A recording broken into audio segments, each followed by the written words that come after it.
Johnson with another technology support video, and this is a brief video about video cameras and batteries you can get. You've probably seen some discounted batteries on Amazon and other places. They're not brand name, but they do work. Now, one problem is that batteries these days contain a lot more technology than they used to. It's not like an old flashlight battery. There's actually computer chips and things in here. So here's a no-name brand battery that's being used on this really fancy Canon hard drive based video camera. Well, what happens is when you go to turn the camera on, there's an error message that says cannot communicate with the battery pack. Continue using this battery pack ? And maybe you can see that there, the error message. And so what we're going to go ahead and do is say yes. Now, there are a couple reasons for the cautionary message.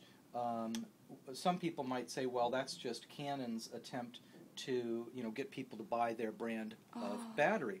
It's the same as with printers. Let's say you put in some non-HP inkjet cartridges or non-Canon inkjet cartridges, etc. You'll get this error message, not authentic, this is not the actual brand, whatever. So, part of that maybe is true. Maybe they're just trying to lock you into buying their brand and charging more.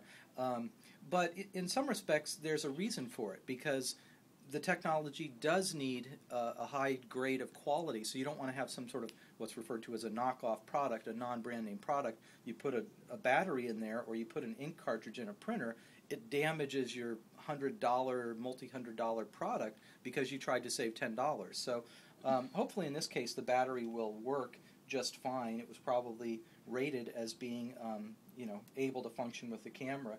But my recommendation for people when it comes to ink cartridges, batteries, or anything else, it's probably better to go ahead and spend $10 more. Get the brand name product, whatever it costs, because then it will communicate properly with the device. You'll also see this with Dell notebooks. If you try to get a third-party battery for a Dell notebook, you put it in, you'll get an error message that says, this isn't a Dell battery, we don't know what to do with this.